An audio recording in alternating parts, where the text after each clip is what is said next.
இறைவனை இனம் கண்டறிந்து கொண்டவர்களுக்கு என்றும் துன்பம் என்பதும் கிடையாது, இன்பம் என்பதும் கிடையாது.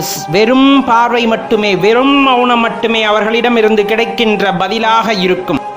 எல்லாமல் அந்த பரம்பொருள் உம்முள்ளே இருக்கின்றார், தேடு அப்படின்ட்டு தான் சொல்றாங்க சித்தர்களும் ஞானிகளும். அவ்வாறு இருக்கும் போது நமக்கு கிடைக்கின்ற அமைதியும் அந்த ஞானமும் அந்த ஆனந்தமும் வேறு யாராலும் அடைய முடியாது அப்படிங்கிறத தெரிஞ்சுக்குங்க. அப்ப இறைவனை உணர வேண்டும். நம்முள் இருக்கின்ற இறைவன் நமக்கு வழிகாட்டுகின்றார்.